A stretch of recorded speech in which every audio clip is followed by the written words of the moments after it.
Alekia, Yes, sir. please summarize what you have completed yesterday in the class.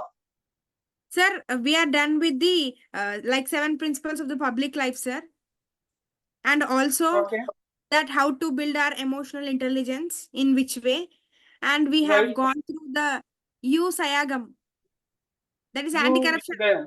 We have taken many examples of civil servants, right?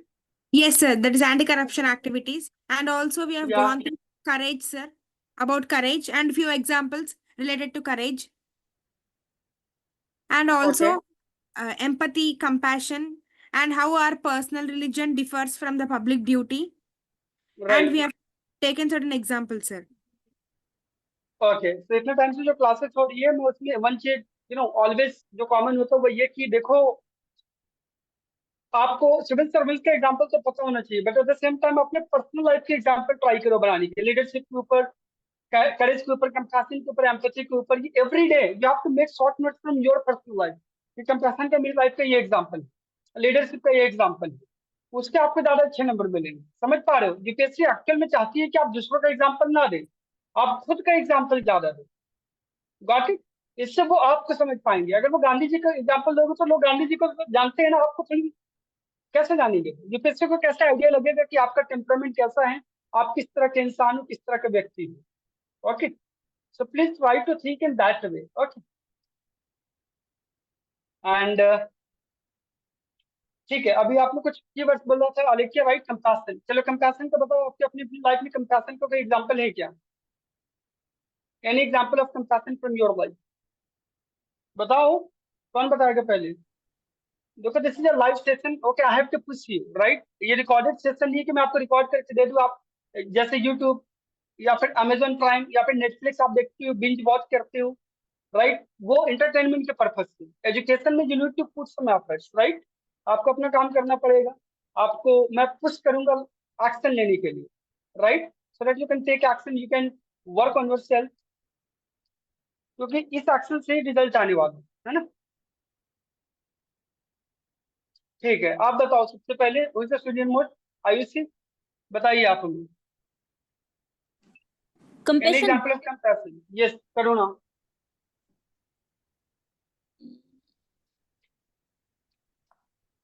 सोचना पड़ेगा।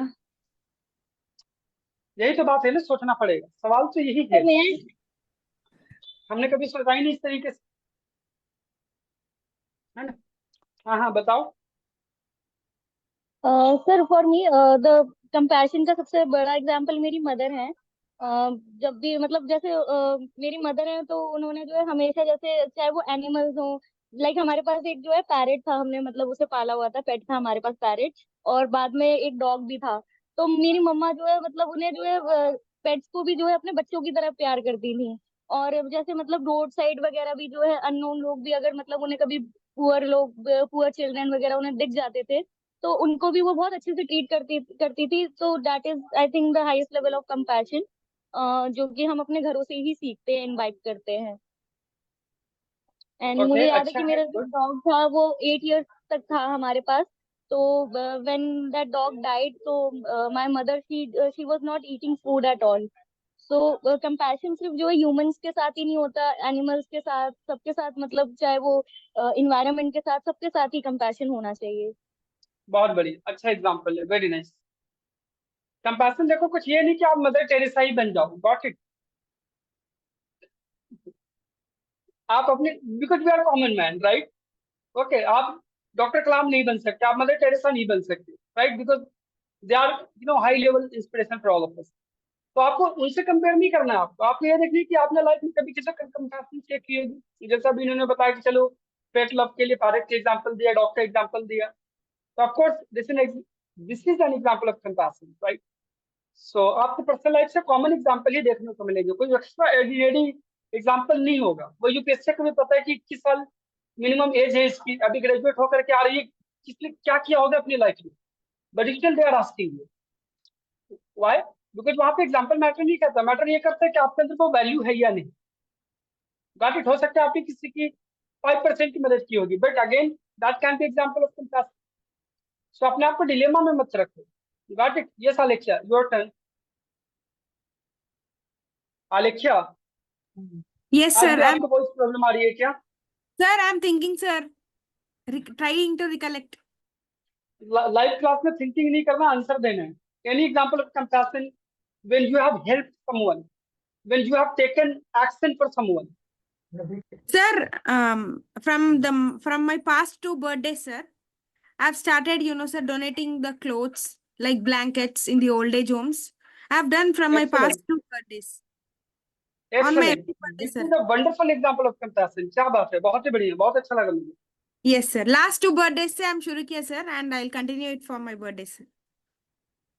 Excellent excellent, this is a wonderful example, जिसे आप coat कर सकते हो अपने answers के अंदर, अपने एसे के अंदर। आप अपने इंटरव्यू में बता सकते हो कि I am doing this for the past 3 birthdays, right, I am donating this and that makes me happy, and even if I bring change at least up to some extent, 1%, 5%, 10%, whatever it is, right?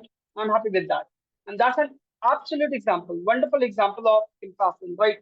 Because many people are having great things in their life, all those luxurious life, standard life, right? But they don't have compassion. So that's the problem, right? So UPSC आपके अंदर वो value देखता है, आपने change कितना बड़ा लाया, that's not a big deal. Tomorrow you will have power. Tomorrow you will become district magistrate, IAS officer, cabinet secretary. So you can have great resources, great power. तो अभी इस लेवल पे कंपैशन शो कर रहे हो, तो कल इतनी सारी पावर मिलने के बाद आप किस लेवल के कंपैशन शो करोगे? Okay, so that's why UPSC wants to hear the examples from your personal life so that they can actually assess you. Ayushi, any example याद आया आपको? यस। एक बार क्या था, मैंने यहाँ पे सरकारी स्कूल है यहीं पास नहीं, तो वहाँ के हाँ। बच्चों के लिए मैंने बुक्स वगैरह खरीदी थी, और मतलब और भी चीजें, पेन, शॉर्पनर वगैरह, तो वो डिस्ट्रीब्यूट किए थे मैंने यहाँ पे। ये सही एग्जाम्पल है ना? मतलब ये चल शुद्ध जाएगा? एग्जाम्पल तो नहीं है, मतलब चलेगा, लेकिन नहीं ये नहीं ट्रू नहीं, स्टोरी है ना, बिकॉज ये फेक बिल्कुल स्टोरीज भी कई लोग बता देते हैं। हम नॉट सेइंग कि आप फेक नहीं हो, नहीं लेकिन ये बड़ा कॉमन एग्जाम्पल है, मतलब कि हर दूसरा बंदा बोल देता है। अगर आपने ऐसा किया तो of course that's good thing, great, नहीं, बोल ये सकते ट्रू हैं, है। अच्छी बात है। तो आप ये कंपैरिजन के एग्जाम्पल हो गया आपके। चलो नेक्स्ट आते हैं, करेज। करेज तो जब आप लोग अपनी स्ट्रेंथ बता रहे थे तभी आपने बता दिया, है ना? फिर हमने कल और कौन कौन से टॉपिक्स को देखा था? पर्सनल वर्सेस प्रोफेशनल डिलेमा होता है, गॉट इट? यहाँ पे आप पर्सनल लाइफ या पर्सनल मजहब, पर्सनल आपका धर्म कुछ और कहता है, लेकिन आपकी ड्यूटी, पब्लिक ड्यूटी कुछ और है। जैसे हमने टेररिस्ट के एग्जाम्पल देखा था, डॉक्टर के एग्जाम्पल देखा था, पुलिस के एग्जाम्पल देखा था। वैसे आपके लाइफ में ऐसी कौन सी पर्सनल वर्सेस प्रोफेशनल डिबेट थी, डिलेमा थी, और उसको आपने कैसे सॉल्व किया? एनी एग्जाम्पल दो, कम ऑन, सभी लोग सोचो, बताओ। लाइक कि आपके लिए कोई चीज आपकी फैमिली ने मना किया था, आपके धर्म ने, आपके मजहब ने अलग मना किया था, but still you did that because this is your humanitarian duty. ऐसा कोई एग्जाम्पल है? Sir, I got one, sir. Tell me. Sir, that is personal religion versus public duty, sir. How? Sir, कि sir मैं जब recently in the past times I have fallen sick, no sir, twice. Yes, yes. Then sir, my grandma, she suggested me, sir, कि it was Ramzan days, sir, Ramzan days. Yes, yes, yes. My dad and mom, they brought certain fruits. Like Muslims, they'll donate, no sir, कि Friday आए तो in Ramzan times Right. mostly रोजे के बाद उन लोग जाते ना सर। जब Yes, हमारे yes. मम्मी पापा और मैं जाके सर फ्रूट्स सब एक थाली में रख के जो मॉस्क के बाहर बैठते ना सर, वेरी Yes. पुअर लोग। Wonderful. Then for 5 Jumme, for 5 Fridays, Yes, I've yes. For the 5 Fridays. yes sir. On 5 Fridays, my mom and dad, my grandma suggested this sir, कि ऐसा अच्छा करो, सब अच्छा हो गया, और बेटी को जो दुआ देते ना सर, Yes, yes. वो अच्छा हो जाता बोल के हमारे grandma said sir. So me, my mom and dad, for 5 Fridays we have done that sir, irrespective of the Wow. religion, whether we are Hindu, Excellent. Christian, Muslim, it is nothing but sir, we all are one. Right. Yes sir. Super. And we go to Excellent dargahs example. also, sir, dargahs, mosques, it is nothing like that sir, सबका मालिक एक है Super. sir. Excellent. This is really a wonderful example. You have actually made my day. Okay, this is not just example like I come from Muslim family, right? No, just because our country needs people like you. Okay, you believe in सर्व धर्म संभाव, जिनके लिए सभी धर्म मतलब equally important है, right? This is not a big deal, fruits जाकर देना and all, right? But this is showing कि आपके अंदर है ना वो वैल्यू है, you are actually respecting the faith of other people also, right? So इस तरह की चीज हमारी कंट्री की ब्यूटी है। ओके, और यही चीज हमें लगता है कि आज के टाइम पे बहुत जरूरत है। रीजनलिज्म हो गया, एथनिसिटी के नाम पर जो डिस्क्रिमिनेशन होते हैं, कास्ट के नाम पर जो डिस्क्रिमिनेशन होता है, या जो दंगे होते हैं, राइट्स होते हैं, इन सभी को सॉल्यूशन है सर्वधर्म समभाव, जो कि हमारी एंशिएंट टाइम से ही इंडिया की ब्यूटी रही है। वसुधैव कुटुंबकम, the whole world is a single village, the whole world is our home. This is a wonderful concept. Okay, सर्वधर्म समभाव, सभी धर्म बराबर है, सभी धर्मों के लिए बराबर का सम्मान होना चाहिए। ओके, और वैसे भी इंडिया के बारे में आप हिस्ट्री ऑप्शनल की कल बात कर रहे थे हम लोग, हिस्ट्री ऑप्शनल में है ना, जब आंसर लिखते हैं तो अच्छे अच्छे कोट्स भी लिखते हैं। ओके, तो जैसे कोट्स में याद आ रहा है आपकी इस बात पे कि सर जमीने हिंद पर अक़वाम आलम के फिराक, कारवां बसते गए हिंदुस्तान बनता गए। इसका मतलब क्या है? तो मतलब इंडिया में बहुत सारी डाइवर्सिटी है ना? यूरोप से भी लोग आए हैं यहाँ पे, वेस्ट वेस्ट एशिया से भी आए हैं, अरेबियन कंट्रीज से भी आए हैं, गॉट इट, अफ्रीका से भी कुछ और लोग आए होंगे, चाइना साइड से भी कुछ लोग आए होंगे, राइट, ऑस्ट्रेलिया से भी आए होंगे। तो पूरी दुनिया के लोग यहाँ पर आते चले गए, गॉट इट, और वो यहाँ पे आके बसते चले गए, कारवां बसते गए, और हिंदुस्तान बनता गया, और इंडिया अल्टीमेटली बनता चला गया, right? So this is a wonderful example of the topic that we are discussing about the personal versus dilemma, जहाँ पे हमें पर्सनल जो फेथ है वो एक कॉन्फ्लिक्ट लेकर के आप, right? In your situation it was the delusion. Okay, that's a wonderful example, good one, clapping for you. Thank you, sir.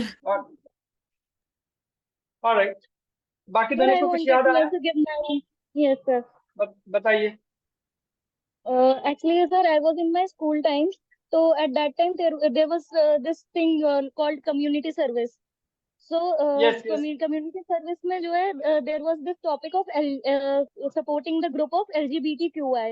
So back then when I was in school, this thing was a huge thing. Like yes, LGBTQI, they did not, this community, they did not got their rights. They were very discriminated. Even I think उस time पर सिर्फ दो ही genders जो है लिखे जाते थे on paper, male और female. The third gender, it was not even mentioned on the papers कि आपका gender क्या है. So back then okay, there was a lot of discrimination. So at that time there was some बहुत ही बड़ा level का कुछ हुआ था discrimination. I don't know, I was very small, I don't remember that कि क्या हुआ था exactly. But उस टाइम पे जो है एक कम्युनिटी सर्विस जो है शुरू हुई थी हमारे स्कूल में. एंड वो जो है मतलब it was open to for the secondary level students. तो सीनियर सेकेंडरी और सेकेंडरी लेवल के लिए वो अवेलेबल था option. But only 7 students participated in that. क्योंकि उस टाइम पे जो है बहुत ही ज्यादा मतलब व्यूज इतने ज्यादा स्ट्रॉन्ग थे उनका उस कम्युनिटी को लेके. तो सिर्फ एक ही मतलब जैसे ट्रांसजेंडर जो होते हैं उस कम्युनिटी में सिर्फ उन्हीं को रिकॉग्नाइज किया जाता था. और बाकी के जैसे मतलब और भी होते asexual and other people, they were not even recognize. तो सिर्फ एक ही जैसे किन्नर लोग जो होते हैं, I don't yes, want to मतलब मैं डिस्क्रिमिनेट नहीं कर रही, बट सिर्फ उन्हीं को जो है लोग जानते थे, बाकी और किसी को जानते नहीं थे. तो at that time only 7 people participated in that community service thing to share the awareness about this community and the group. So right, I was a part of this community at that time. Perfect, excellent example, बहुत बढ़िया example ये भी। Okay, third gender के साथ में वाकई बहुत बड़ी डिस्क्रिमिनेशन हुई है। उनके खुद के पेरेंट्स, उनके खुद के भाई बहन, उनकी खुद की फैमिली, सोसाइटी, कंट्री, दुनिया तो कर ही रही है, लेकिन सबसे बड़ा दुख की बात है कि उनके खुद की फैमिली, उनके खुद के पेरेंट्स उनको नहीं अपना रही है। सो जब भी हमें मौका मिलता है ना, एटलीस्ट इन लोगों की हेल्प कर दी। या ठीक, आयुषी आपको याद आया या अगली क्लास में सुनाना चाहेंगी आप? मुझे तो ऐसा कुछ याद नहीं आया। कोई बात नहीं, याद आ जाएगा। देखो, इन लोगों को भी याद नहीं आ रहा था, लेकिन जब थोड़ा सा सोचा इन्होंने, सबकॉन्शियस माइंड पे थोड़ा सा इन्होंने जोर दिया, तो इनको भी आंसर मिल गया। ठीक है, तो इस तरह के बहुत सारे एग्जाम्पल्स हम यहाँ पर अभी और लेने वाले हैं। डिलेमा में होने के बावजूद किस प्रकार से हमारे सिविल सर्वेंट्स ने या और दूसरे अच्छे लोगों ने, पॉलिटिशियंस ने, समाज सेवकों ने अच्छे काम किए। ओके, तो इसको अभी यहाँ पे अच्छे से हम समझेंगे थोड़ा सा। ओके, बहुत सारे एग्जाम्पल। इस हफ्ते हमने सारा काम वैल्यू एडिशन पे किया है, डिस्कशन पे ज्यादा किया है। ओके, बाकी जो 4-5 चैप्टर और रह गए हैं एथिक्स के, वो हम नेक्स्ट वीक में कवर कर लेंगे। नेक्स्ट वीक होपफुली कवर हो जाएगा सारा। यहाँ पे सबसे बड़ा एग्जाम्पल देना हमें सर एम विश्वेश्वरैया का। एम विश्वेश्वरैया आपको याद होंगे, ये हम पहले भी पढ़ चुके हैं। कहाँ पढ़ा था हमने, याद है किसी को? Second 5 year plan. Second 5 year plan में नेहरू जी के टाइम पर एग्जैक्टली इकोनॉमिस्ट थे। इनका पूरा नाम था सर मोक्षगंडम विश्वेश्वरैया। खैर, तो इनका एग्जाम्पल एथिक्स में कहाँ पढ़ देते? ये एक्चुअली है ना, आजादी से पहले 1947 से पहले ही was Diwan of Mysore state. Mysore जो आज की कर्नाटका है, उस टाइम पे बेसिकली ये मैसूर स्टेट के नाम से जाना जाता है। आज से केवल छोटा सा डिस्ट्रिक्ट रह गया ये, बट उस टाइम पे पूरी की पूरी कर्नाटका रीजन को ही मैसूर स्टेट के नाम से जाना जाता है। Got it?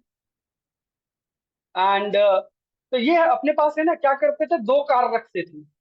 एक कार होता था सरकारी कामों के लिए, गवर्नमेंट कामों के लिए, और जब भी ये प्राइवेट काम करते थे, जैसे जब इन्होंने रिजाइन कर दिया या घर वापस जा रहे, तो अपने ये प्राइवेट कार यूज करते थे। Got it? तो वो जमाना था जब बिजली वगैरह कम होती थी, तो हमेशा उनके पास 2 तरह के कैंडल्स हुआ करती थी, 2 सेट्स ऑफ कैंडल्स। एक कैंडल्स वो सरकारी गवर्नमेंट डॉक्यूमेंट्स के लिए काम करते थे, और दूसरे कैंडल्स वो अपने पर्सनल काम करते थे, जैसे बुक रीडिंग वगैरह हो। ओके, तो ये एक अच्छा एग्जाम्पल है कि मतलब आदमी इतना बड़ा होने के बावजूद इतनी छोटी छोटी बातों को क्यों ध्यान रखता है।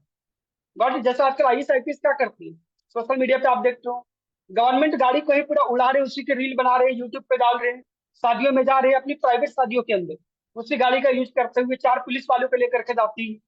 भाई, प्राइवेट तुम्हारी शादी ब्याह का पर्सनल रिलेशन है, वो वहां पे 4 पुलिस वालों को क्यों लेकर जा रहे हो? क्या वो स्टेट की रिसोर्सेज का मिस यूज नहीं है? तो वो लेके जाते हैं क्योंकि वो वहां पे दिखाना चाहते हैं अपनी लेजिटिमेसी, अपनी पावर, कि सबको लगेगा अरे अरे 4 पुलिस वालों के साथ इनकी एंट्री हो रही है, बड़े डीएम साहब आए, कलेक्टर आए, आईपीएस आए हैं। तो ये आज के युवाओं में, आज के सिविल सर्वेंट्स के अंदर इस चीज की बहुत बहुत भारी कमी है। समझ रहे हो? ये एग्जाम्पल हम यहाँ पे कोट कर सकते हैं। चलो, और बढ़िया एग्जाम्पल है वो और देखते हैं। अगला एग्जाम्पल हम देखेंगे करेज का। बाकी एक एग्जाम्पल आप इनका याद रखो, और एक एग्जाम्पल आप अपनी पर्सनल लाइफ का याद रखोगे हर टॉपिक के ऊपर, जो आप एग्जाम में ऐसे याद रखना है कि एग्जाम में क्वेश्चन आ गया करेज के ऊपर, तो तुरंत एकदम आपको अपने याद आना चाहिए, सोचने ना पड़े कि अरे करेज वाला तो मेरा ये एग्जाम्पल है, कंपैशन का तो ये एग्जाम्पल है। इसकी एक प्रॉपर लिस्ट बनाओ, ऑनलाइन नोट्स बनाते तो एक्सेल फाइल बनाओ। Got it? यूज करो ये सब चीजों। तो करेज में हम किसका एग्जाम्पल दे सकते हैं? ठीक है, सबसे पहले आप जानते हो कि जैसे हरियाणा में जाट वायलेंस का काम पढ़ने दिया था कि करेज, किसी सिविल सर्वेंट ने करेज नहीं दिखाया, तो इसकी वजह से वहां पर वायलेंस ज्यादा बढ़ गया।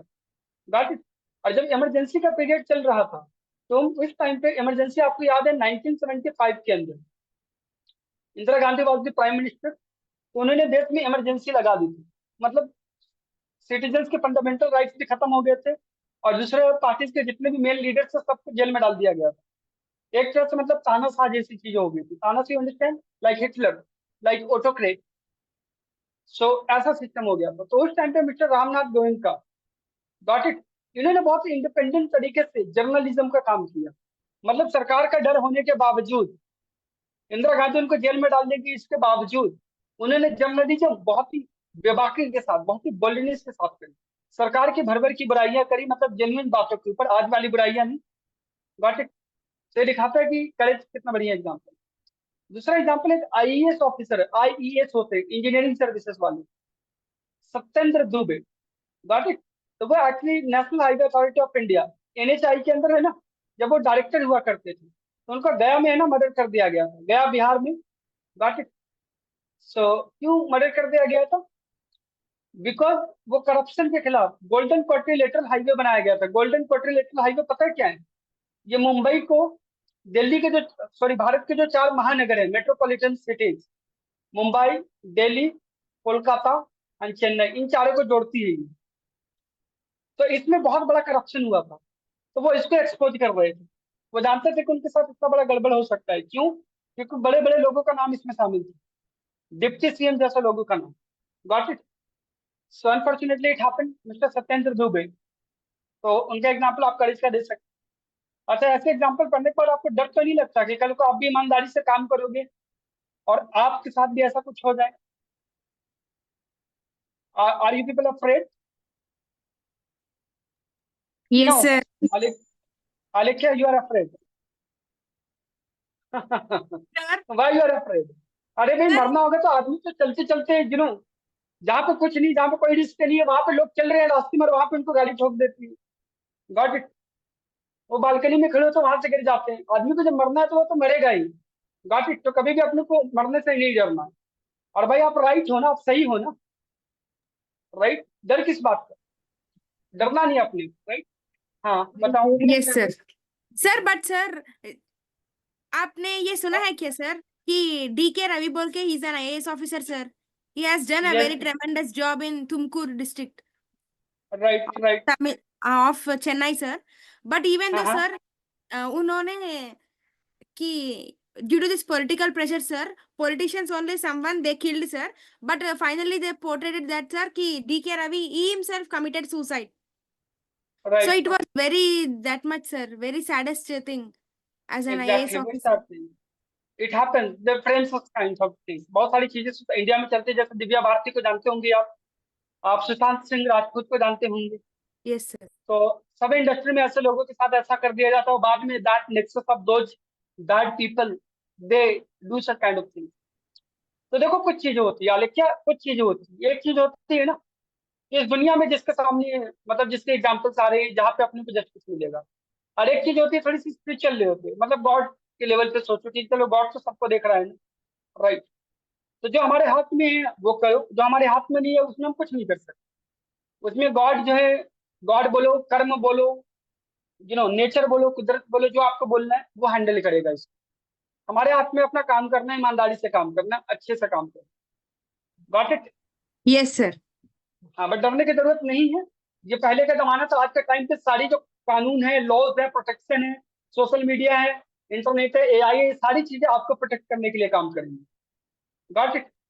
तो ऐसे 1 आउट ऑफ लाख अगर एग्जाम्पल आ रहे हैं तो उसे देख के आपको घबराना नहीं है, किसी को भी नहीं घबराना है। वो तो किसी के साथ भी हो सकता है, किसी और इंडस्ट्री में अगर आप टीचर हो तो हो सकता है वहां पर हो जाए। बैड पीपल कहाँ पे नहीं है, गुड पीपल कहाँ पर नहीं है, right, they are everywhere. Got it. Anyway, Yes sir. आपको एक चीज कुछ अपने ऊपर होता है कि कुछ चीजों को हैंडल करना सीखो, राइट। लाइक कि आपकी टेम्परामेंट ऐसा होना चाहिए कि आप हर तरह के लोगों के साथ डील कर सको। आपको शॉर्ट टर्म सिचुएशन और लॉन्ग टर्म सिचुएशन में डील करना आना चाहिए, थोड़ी सी डिप्लोमेसी आनी चाहिए। ओके। डिप्लोमेसी का मतलब कि आप समझो कि भी जरूरत क्या है। अभी लेट से आप अपनी क्लास में बैठे हो वहां पर, या किसी कैफे में बैठे हो, और वहां पे there is a mad person, एक पागल आता है वहां पे, वो चिल्लाने लगता है आपके ऊपर, क्या will kill you, you are doing wrong. तो आप क्या करोगे उस टाइम पे? आप उसके साथ जाकर लड़ोगे या उसको अवॉइड करोगे, वहां से निकलोगे? बताओ। 99% पीपल क्या करेंगे, जाकर लड़ेंगे, अरे मुझे ऐसे कैसे बोल दिया। Yes sir. Got it. But आपको ये सोचना है कि भाई ये आदमी पागल है, this person is mentally not stable, ये कुछ भी कह रहा है तो मैं इसके साथ क्यों स्ट्रेट फाइटिंग करूं, क्या मतलब है इसका? फिर उससे बड़ा पागल तो मैं हो गया अगर मैं इससे जाकर लड़ रहा हूँ।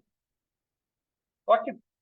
सब कुछ चीजें होती है डिप्लोमेसी लेवल पे आपको सीखनी पड़ेंगी, और वास्तव में इसकी अच्छी ट्रेनिंग दे दी जाती है। ओके। और आज के टाइम पे इंटरनेट, सोशल मीडिया जैसे चीजें आ गई हैं, तो हर चीज को सामने रखा जाता है। बात है, तो आज के टाइम में इस तरह की चीजें होना ऑलमोस्ट इम्पॉसिबल है, राइट। चलो नेक्स्ट, एम्पैथी। एम्पैथी में किसी का एग्जाम्पल देना हो तो पर्सनल लाइफ के एक एग्जाम्पल बने, और एक एग्जाम्पल आप याद रखिए, सोरचिस सोमवंशी। Got it. ये मध्य प्रदेश में थे। Got it. तो इन्होंने क्या किया, अपने ऑफिस का AC रिमूव करवा दिया, और ये अपना AC निकलवा करके न्यूट्रिशनल रिहेबिलिटेशन सेंटर जो होते हैं, जहाँ पे मतलब गरीबों को, ऐसे लोग जिनको पास फूड नहीं होता है, पुअर पीपल, उनके सेंटर जो होते हैं वहां पे AC लगवा दिए। समझ रहे हो, जहाँ पे 100 मेल नॉरिश बच्चों को रखा गया। कितना बढ़िया एग्जाम्पल है, कितना शानदार एग्जाम्पल है। समझ रहे हो, मतलब सबको AC चाहिए, लेकिन उन्होंने DM होने के बावजूद, IAS होने के बावजूद, उन्होंने अपने AC को निकाल करके इन लोगों को दे दिया। Let them use, right. ठीक। और इसके बाद उन्होंने 5 लाख रुपए डोनेशन के तौर पर भी उठाया था। तो ये सारी अच्छी बातें, अच्छे एग्जाम्पल हैं जो आप दे सकते हो एग्जाम के। ठीक है भाई, चलो next.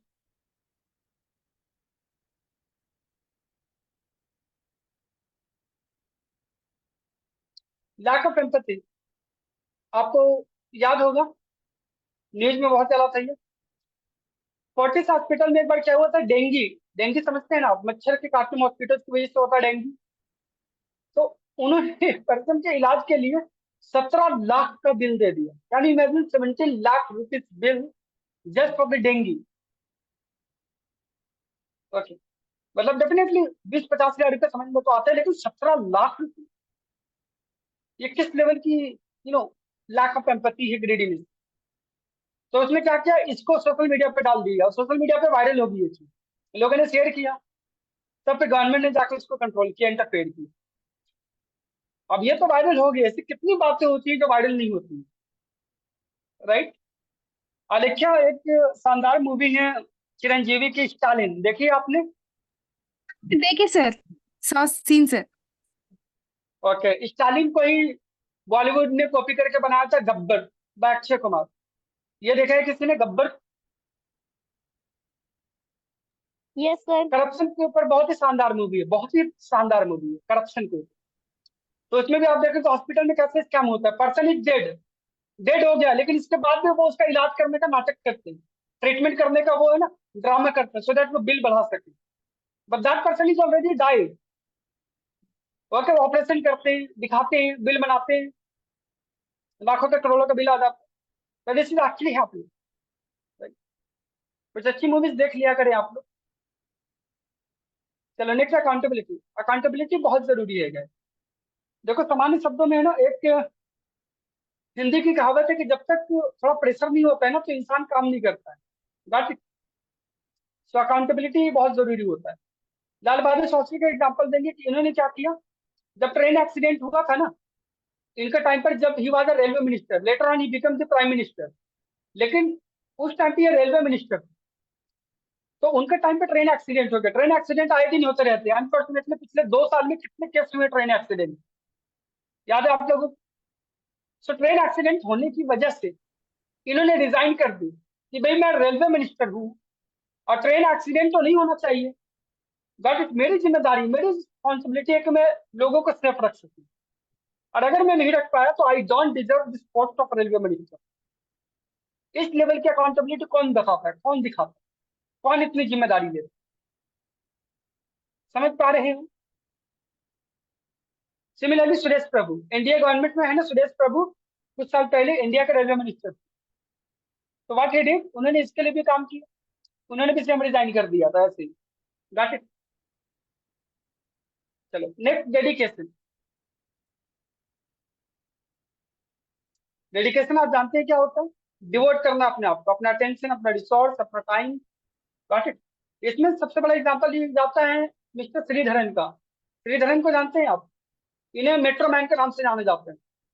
He is the man behind the daily metro. Daily metro कितना सक्सेसफुल हुआ है, गॉट इट। तो इसके पीछे जो पूरा दिमाग है वो है मिस्टर श्रीधरन का, मेट्रो मैन के नाम से जाने जाते हैं, राइट। और एग्जाम्पल और देना हो आपको अगर, तो पंबन ब्रिज को 6 हफ्तों के अंदर इन्होंने बनवा दिया था, राइट। वो भी एग्जाम्पल है। अशोक खेमका का एग्जाम्पल आप दे सकते हो, जिनको 55 टाइम्स ट्रांसफर कर दिया गया। ये डेडिकेशन के एग्जाम्पल है। इन्होंने आज तक रिजाइन नहीं करे, वो चाहते थे फ्रस्ट्रेट होकर के रिजाइन कर देते कि भाई ये लोग तो काम ही नहीं करने देते। इतना रिजाइन कौन करता है? हर 2 महीने 3 महीने के बाद उनको मतलब डिस्ट्रिक्ट चेंज करनी है, दूसरे डिपार्टमेंट में जाना है, फैमिली और बच्चों को लेकर। आपको लगता है ट्रांसफर में क्या प्रॉब्लम? ट्रांसफर में देखो बहुत प्रॉब्लम होती है। आपके बच्चे स्कूल में पढ़ रहे हैं, उनको स्कूल छोड़ना पड़ेगा बीच में ही, कोई साल का सेशन खत्म होने के बाद थोड़ी, कभी भी छोड़ना पड़ सकता है इसको। और अगर बच्चे को वहीं छोड़ दोगे और आप वहां चले गए, तो यहाँ कौन ख्याल रखेगा उन्हें? बड़ी प्रॉब्लम आती है। Got it. बीडी शर्मा, इन्होंने ट्राइबल्स के लिए बड़ा काम किया, ट्राइबल अपलिफ्टमेंट के लिए। ओके, सो जो बस्तर की पुलिस है, उनको यूएन की तरफ से अवार्ड मिला था कम्युनिटी पुलिस के लिए। ये किसी पर्सन को नहीं मिला, मुझे बस्तर पुलिस को मिला है। बस्तर बता सकते हैं कहाँ पर है? आयुषी बता देगी, बताओ। छत्तीसगढ़।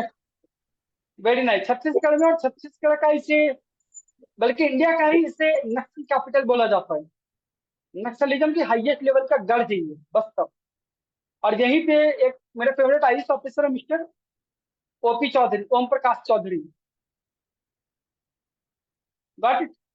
इन्होंने वहां के नक्सलिज्म को खत्म करने के लिए, उनका बच्चों को एजुकेशन देने के लिए बहुत बड़ा काम किया। नन्हे परिंदे छुलो आसमान, नालंदा परिसर जैसी योजनाएं लेकर के आए, और जो नक्सलिस्ट थे उनके बच्चों को पढ़ा दिया उन्होंने। कितना बड़ा सोल्यूशन निकाला उन्होंने, समझ लो। मतलब उनके बच्चों को पढ़ा दे, बच्चे अपने आप नक्सलिज्म को छोड़ देंगे। अगली जनरेशन नक्सलिज्म नहीं लेगी, क्योंकि उनको पता ही है गलत है। Got it? तो इस तरीके से सुधार लाना है आयुषी। ये नहीं कि आईपीएस बन गया तो बंदूक उठा लिए और जाके सबको लाइन में खड़ा करके ठोक दिए। नहीं नहीं। चलो, सेल्फलेसनेस। सेल्फलेसनेस का मतलब होता है कि आप निस्वार्थ भाव से काम कर रहे हो, निष्काम कर्मी होगा। Got it? तो इसमें जयप्रकाश नारायण का एग्जाम्पल लिया जाता है। जेपी को जानते हैं आप? जेपी कौन थे, क्या कॉन्ट्रीब्यूशन था उनका, किसी को याद है? पोस्ट इंडिपेंडेंस हिस्ट्री में उनके बारे में पढ़ाऊंगा मैं। जेपी एक्चुअली बिहार के एक लीडर थे। उन्होंने संपूर्ण क्रांति लॉन्च करी थी 1978 में, महंगाई के खिलाफ, इन्फ्लेशन के खिलाफ, करप्शन के खिलाफ। और मतलब इंदिरा गांधी की पूरी सरकार पर गिराने ही वाले थे कि उसी टाइम पर इंदिरा गांधी ने इमरजेंसी लगा दी और अंदर डाल दिया सबको। तो जेपी ने बहुत सारे मूवमेंट चलाई थी, डेमोक्रेसी को बचाने के लिए, इमरजेंसी के खिलाफ भी, जस्टिस के लिए भी। Got it? लेकिन कभी भी उन्होंने इसलिए नहीं किया कि भाई मैं नेता बन जाऊं, मैं पॉलिटिशियन बन जाऊं। उन्होंने एक्चुअली इसलिए काम किया सो दैट एक्चुअल में वो देश की सेवा करे। उनका पर्पज कभी यही नहीं था। यूजुअली नेता लोग किस लिए काम करते हैं, पॉलिटिशियन किस लिए काम करते हैं कि चलो इस पॉलिटिशियन को गिरा के मैं बनूंगा नेता, मैं बनूंगा एमएलए, मैं बनूंगा एमपी। लेकिन he never aspired for political power. इस लेवल की सेल्फलेसनेस देखो। जैसे अन्ना हजारे और अरविंद केजरीवाल दोनों ने 2011 में साथ में अनशन किया था लोकपाल के लिए, करप्शन को हटाने के लिए। लेकिन आगे चल के अरविंद केजरीवाल जी को लगा कि नहीं नहीं, अगर पॉलिटिक्स को साफ करना है तो पॉलिटिक्स में आना पड़ेगा, अच्छे लोग आएंगे तभी काम होगा। अन्ना हजारे को बहुत बोला उन्होंने, लेकिन अन्ना हजारे नहीं तैयार हुए। उन्होंने बोला कि मैं समाज सेवक हूँ, मेरा पॉलिटिक्स से कुछ काम नहीं, मैं पॉलिटिक्स के लिए ये सब नहीं कर रहा, मैं देश के लिए कर रहा हूं। तो कितना बढ़िया एग्जाम्पल हो सकता है उनका, राइट? सेल्फलेसनेस में अगेन सोरेचिस सोमवंशी का एग्जाम्पल, जिन्होंने एसी हटवा करके गरीबों को दे दिया था और 100 माइनॉरिटी बच्चों के लिए काम आ गया वो। तो ऐसा एग्जाम्पल आप सेल्फलेसनेस का दे सकते हो। क्या आप अपने सेल्फलेसनेस को छोड़ने को तैयार हो? क्या आप अपने घर की एसी को दूसरों को देने को तैयार हो? बड़ा मुश्किल है। इम्पार्शियलिटी, इम्पार्शियलिटी का एग्जाम्पल दें आप, अपने लाइफ से भी एग्जाम्पल दें। और इम्पार्शियलिटी मेंटेन कैसे की जाती है, इसको तो एग्जाम्पल देख ले। ई बिडिंग, बिडिंग बोलते हैं नीलामी को, ओके, या बोली लगाने को। फॉर द एग्जाम्पल की जैसे आप है ना कोल डिपार्टमेंट के सेक्रेटरी हो, आईएएस ऑफिसर हो कोल डिपार्टमेंट के, और आपके पास लेट से कि आपको बस्तर में माइन मिल गया है, बस्तर में कोल का एक माइन मिल गया। तो अब आपको ये देना है किसी एजेंसी को, किसी प्राइवेट कंपनी को जो इसमें माइनिंग का काम करेगा। तो पहले क्या होता था, जो सबसे ज्यादा रिश्वत देता था, ब्राइब देता था, उसको दे देते थे कि ले जाओ भाई तुम करो। लेकिन अब ई बिडिंग हो गया, मतलब जो भी बोली आप लगाओगे ऑनलाइन लगाओगे, कोई टेबल के नीचे से पैसों का लेन देन, करप्शन जैसी चीजों का टाइमिंग, सभी लोग ऑनलाइन देते हैं, बिडिंग करते हैं, और जिसका बेस्ट होता है वो चूज कर लेते हैं। ई गवर्नेंस, सारी चीजें ई कर दी गई है, मैक्सिमम चीजें ई। तब लोगों को काम करवाने के लिए किसी को पैसे देने की जरूरत नहीं है। आपको एससी एसटी ओबीसी सर्टिफिकेट बनाने के लिए किसी को पैसे खिलाने की जरूरत नहीं है। ऑनलाइन एग्जाम, ये सारी चीजें क्या है कि इनमें गड़बड़ के चांस नहीं है। ऑनलाइन एग्जाम में कैसे गड़बड़ होगा? एग्जाम ही ऑनलाइन होता है, जैसे एसएससी का एग्जाम होता है, राइट, ये ऑनलाइन होता है। ट्रांसपेरेंसी का एग्जाम्पल जन सूचना पोर्टल है। आप बताओ आलेख्य जन सूचना पोर्टल क्या है, कौन सी सरकार की? सर ये कर्नाटका सरकार sir, sorry sir, Rajasthan Rajasthan sir, Rajasthan. ये क्या है, ये किस तरह के डिटेल्स प्रोवाइड करते हैं इसमें? Sir like it is a RTI form of portal sir, कि जो भी सिटीजन्स पब्लिक की कंप्लेंट्स है sir, they will take up this sir. Jan Soochna portal में आरटीआई डालने की जरूरत ही नहीं होती है, सरकार सब कुछ खुद ही इंफॉर्मेशन शेयर कर रही है अपने वेबसाइट के ऊपर। ये राजस्थान गवर्नमेंट की पहल है जहाँ पे वो सारी इंफॉर्मेशन, सारे प्रोजेक्ट, सारी मनी, सब कुछ वो ओपनली अपनी वेबसाइट के ऊपर पोस्ट कर देती है। आपको आरटीआई फाइल करने की जरूरत ही नहीं है। बाकी चलो, ओके सर। एथिकल डिलेमा की बात कर रहे थे हम, ओके। लेट्स से क्या कर सकते हैं, ये करंट अफेयर्स में इस तरह के बहुत सारे एग्जांपल चलते रहते हैं एथिकल डिलेमा। जैसे गवर्नर की पोस्ट बहुत न्यूज में रहता है, आपने अखबारों में भी बहुत पढ़े, और पॉलिटी में भी मैं पढ़ा चुका हूँ गवर्नर, राइट। तो मुझे बताओ, जो गवर्नर होता है, गवर्नर कई बार क्या बोलते हैं, उसे बोलते हैं कि वो सेंट्रल गवर्नमेंट का एजेंट होता है ना। सो सेंट्रल गवर्नमेंट का एजेंट होता है, यानी कि वो स्टेट गवर्नमेंट के साथ कोऑपरेट नहीं करता है। एसजी यानी स्टेट गवर्नमेंट, इसके साथ वो कोऑपरेट कर ही नहीं रहे, उनके काम को रोकता है। जैसे दिल्ली में क्या हो रहा था, दिल्ली में सीएम जो चाह रहे थे वो गवर्नर अलाउ नहीं कर रहा था, तो सीएम काम ही नहीं कर पा रहे थे। तो ये मामला बार बार सुप्रीम कोर्ट में गया, और सुप्रीम कोर्ट ने बिल्कुल बेबाकी से बोल्ड तरीके से सब कुछ क्लियर कट बोल दिया है कि गवर्नर अपनी मर्जी से कुछ नहीं कर सकता। जो भी सीएम की कमिटी, सीएम की अपनी जो काउंसिल ऑफ मिनिस्टर है, वो जो रिकमेंड करेगी वही करेगा, जैसे प्रेसिडेंट करता है। बाकी काउंसिल ऑफ मिनिस्टर के सजेशन पर ही काम करता है प्रेसिडेंट। ये क्लियरली उन्होंने बोल दिया। तो ये एग्जाम्पल आप दे सकते हो। दूसरा एग्जाम्पल एप्पल वर्सेस एफबीआई का है। एफबीआई जानते हैं आप, अमेरिका की सीक्रेट एजेंसी है, right, federal bureau of investigation. जैसे हमारे इंडिया में क्या है, सीबीआई, वैसे अमेरिका में क्या है, एफबीआई। तो एप्पल जानते हो ना, एप्पल का फोन बहुत महंगा होता है, 1.5 लाख रुपए तो यूजुअली होता ही है। तो एक बार क्या हो गया कि एफबीआई ने गॉट इट रिक्वेस्ट करी एप्पल से, उनके पास एक फोन आया था, गॉट इट। तो इस फोन की इंफॉर्मेशन शेयर करने के लिए, तो उसकी सिक्योरिटी इतनी टाइट होती है एप्पल की फोन की, कि वो एफबीआई भी क्रैक नहीं कर पा रही थी। तो उन्होंने क्या किया, एप्पल कंपनी को जाकर बोला कि हमें सिक्योरिटी चाहिए, इंफॉर्मेशन दो। और एप्पल ने मना कर दिया कि हमारी फोन की सिक्योरिटी जो कस्टमर लेगा वो उनकी सिक्योरिटी के लिए, गॉट इट। तो इसमें हम कुछ भी नहीं कर सकते, सिक्योरिटी हमारी आइडेंटिटी है, हमारा कमिटमेंट है। तो उन्होंने कोई कॉपरेशन उनके साथ में नहीं करी। तो ये भी एक अच्छा एग्जाम्पल एथिकल डिलेमा का। तब उस टाइम पे एप्पल को क्या करना चाहिए, आपके हिसाब से क्या करता है एप्पल, बताओ।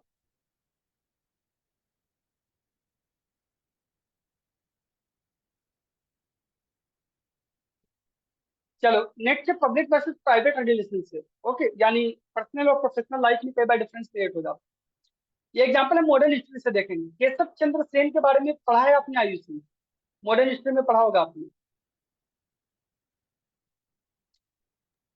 यस।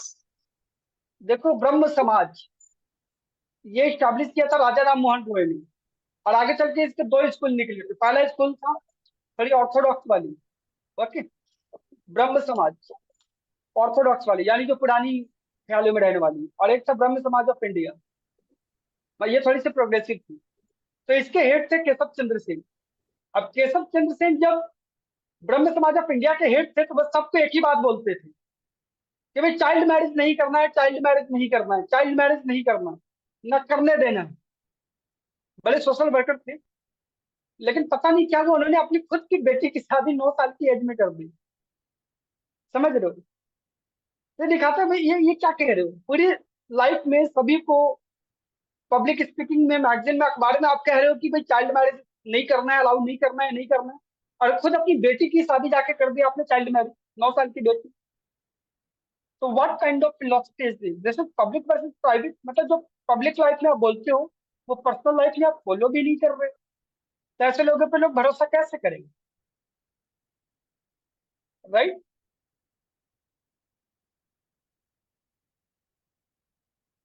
ये एग्जाम्पल था वहां की, और एग्जाम्पल आगे देखेंगे। नेक्स्ट कंपैशन, कोरोना का एग्जाम्पल आप लोगों ने दिया था, सोनी शिप का एग्जाम्पल जानती हैं आप सभी, right. Akshay Patra NGO, NGO तो इसी काम के लिए बने होते हैं। जैसे कि अक्षय पात्रा एनजीओ भी बड़ा फेमस है। ये क्या करते हैं, ये ऑर्फन बच्चों को फूड प्रोवाइड करती है, अनाथ बच्चों के लिए खाना। वैसे ही हम होंगे कामयाब एनजीओ, एच के, हम होंगे कामयाब एनजीओ, ये किस लिए काम करते हैं, स्लम एरिया के बच्चों के लिए काम करते हैं। ऐसे बच्चे जो कोचिंग नहीं ले सकते, अफोर्डेबल फी उनके लिए लेकर के आई जाती है। अफोर्डेबल फी अगर फी नहीं दे सकते, तो स्कॉलरशिप उनके लिए लेकर के आया जाए, गॉट इट, स्कॉलरशिप। तो ये हमारी एनजीओ काम कर रही है, हम होंगे कामयाब एनजीओ, राइट। दर से हमारे कोर्सेज काफी रिजनेबल प्राइस नहीं होती। जितने भी टीचर्स यहाँ पे पढ़ाते हैं सभी के कोर्सेज रिजनेबल प्राइस नहीं होती, राइट। जैसे 2-3 बैच मैं लेता हूँ, बाकी टीचर्स 2-3 बैच लेते हैं, अपने अपने टाइमिंग के हिसाब से जो जिनके लिए कंफर्टेबल है।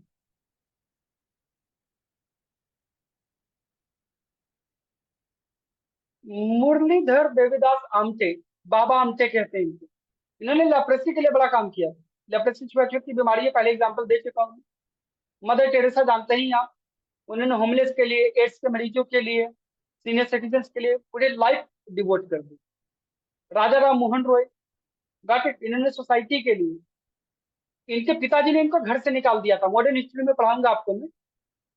ये सोशल रिफॉर्म्स कर रहे थे, मतलब लोग जो स्टीरियोटिपिकल माइंडसेट के थे, सती प्रथा जैसी चीजों में, चाइल्ड मैरिज जैसी चीजों में विश्वास करते थे, उनको ये तोड़ना चाह रहे थे। तो इनके खुद के फादर ने इनको 4 सालों के लिए घर से ही निकाल दिया। समझ रहे हो कितनी बड़ी बात है। अच्छा एग्जाम्पल है ये भारत वाटवानी, ये बेसिकली इंडियन साइकाइट्रिस्ट है मुंबई के अंदर। इनको रमन मैग्सेसे अवार्ड से नवाजा गया था, रमन मैग्सेसे अवार्ड। इनको एशिया का नोबेल प्राइज बोला जाता है।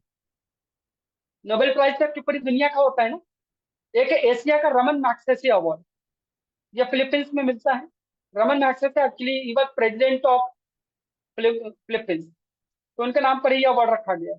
तो पूरी एशिया के अंदर जो सबसे बेस्ट काम करता है ना, उसको ये अवार्ड मिलता है। जैसे सोनम वांगचुक जो कि लद्दाख के लिए काम करते हैं, उनको भी मिला हुआ है, ध्यान रखेंगे आप लोग, ठीक है। तो ये साइकाइट्रिस्ट थे, उन्होंने थाउजेंड्स ऑफ मेंटली इल लोगों को सड़कों से उठाया और उनकी इलाज करी और उनके परिवार से मिलवाया। कितना महान काम है, राइट। अच्छा एग्जाम्पल था। प्रशांत नायर का एग्जाम्पल देते हैं, जो केरला कैडर के आईएएस ऑफिसर थे। ओके, तो इन्होंने क्या किया था, बहुत सारे कुछ अच्छी अच्छी चीजें, इनिशिएटिव्स वगैरह लिए थे। ओके, जैसे ऑपरेशन सुलेमानी, राइट। इसके अंदर अर्बन एरिया में जो हंगर है, भूखमरी होती है, लोगों को खाना नहीं मिल पाता है, उसके लिए इन्होंने ये इनिशिएटिव लॉन्च किया था, ऑपरेशन सुलेमानी, राइट। टेढ़े मेढ़े बीच में, देखो बीच कितना प्यारा इनोवेशन है। देखो मैं बोलता हूँ ना, ट्वेल्थ में सिखाया था आपको, नाम नॉमेनक्लेचर सिखाया था। यहाँ देखो बीच में, बीच कौन सा वाला बीच लिखा है, इंग्लिश वाला बीच। हिंदी में तो बीच होता ही है, मतलब समथिंग इन मिडल, लेकिन इंग्लिश वाला ये जो बीच है, जिसकी स्पेलिंग ये है, इसका मतलब क्या है, ये बीच के लिए, बीच, बीच के प्रोटेक्शन के लिए, वेस्ट मैनेजमेंट के लिए इन्होंने ये चलाया।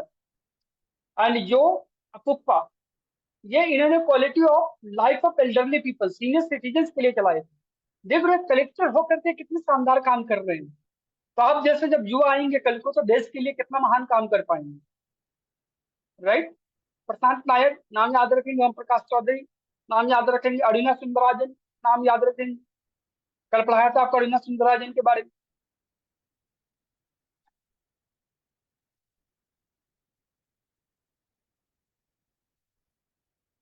ओके, टॉलरेंस के एग्जांपल में लॉर्ड महावीर, लॉर्ड बुद्धा, सम्राट अशोका, गुप्ता, अली अकबर द ग्रेट। बाकी सबसे एंशिएंट हिस्ट्री में पढ़ चुके हो आप। अकबर कैसे टॉलरेट था, बताओ, याद है किसी को? मिडवल हिस्ट्री में था ही। प्रियंका आपने कॉलेज में पढ़ा था मिडवल हिस्ट्री, बताओ।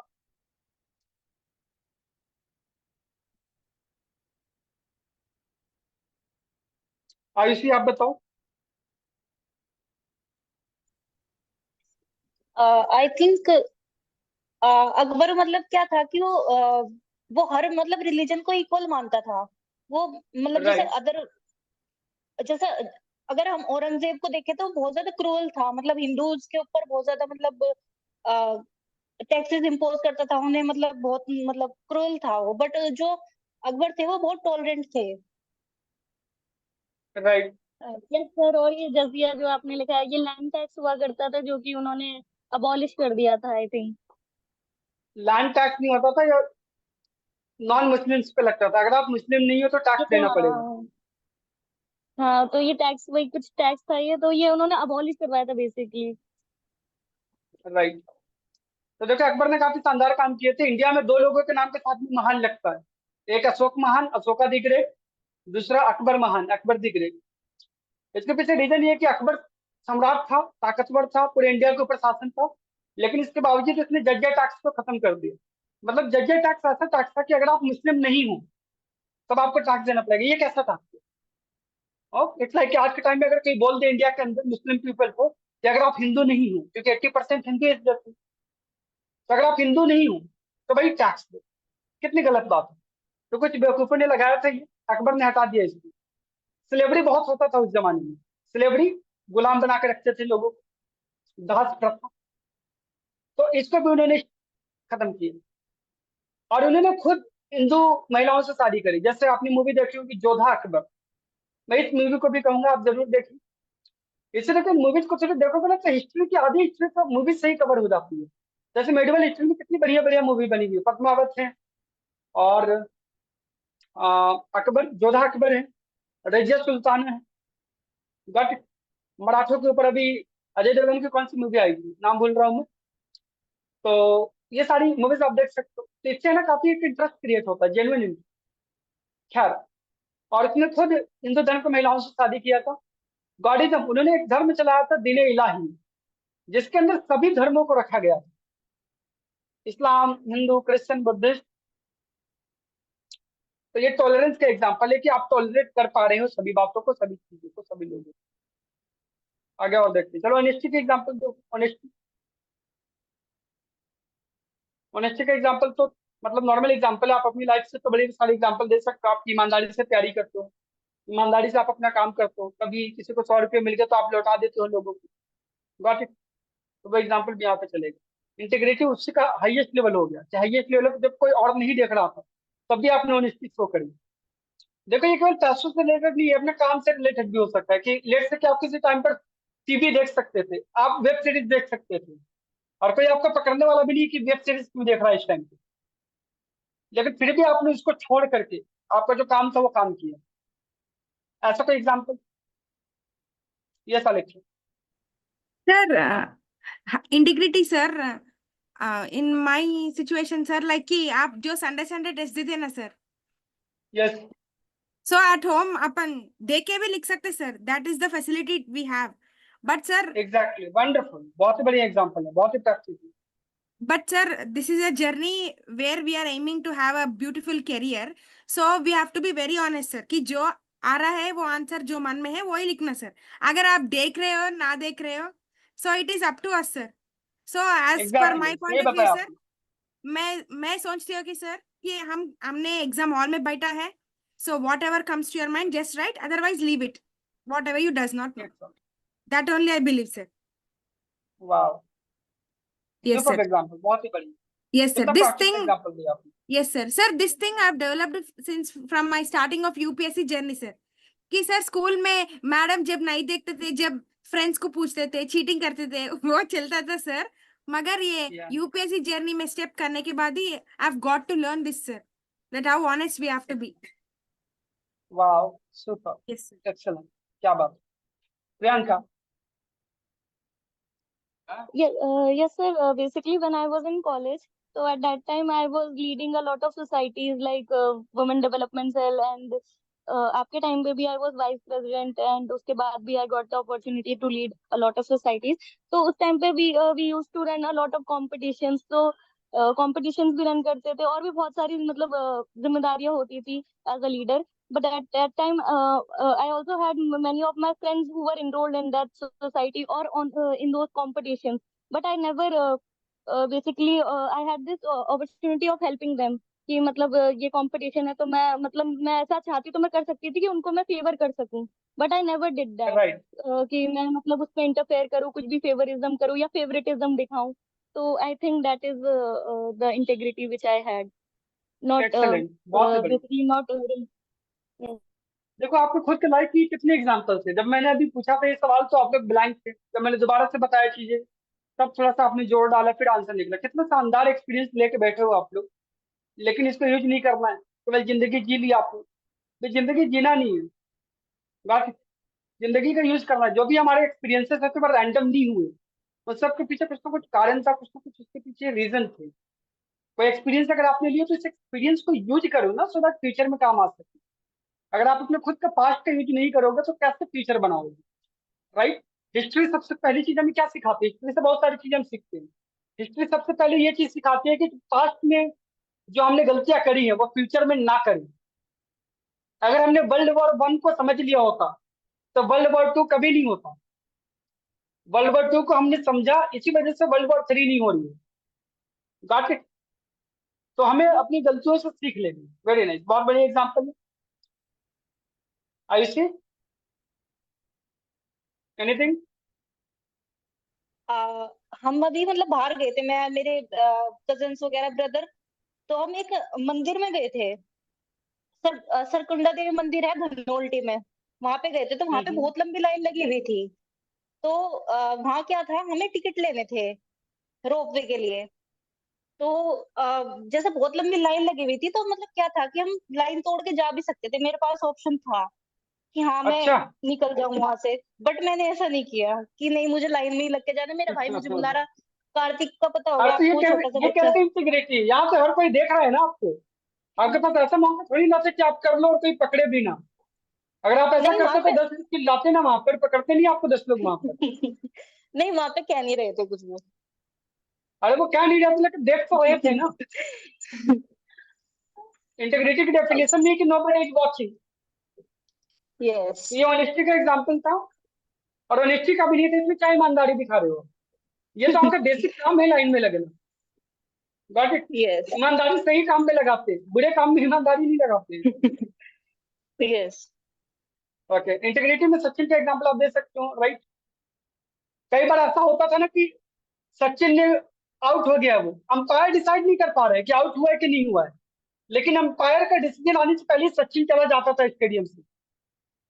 Got it. वो चाहता है तो मतलब शायद मैनिपुलेट कर सकता था, क्योंकि अंपायर भी कंफ्यूज है, पता नहीं चल रहा है।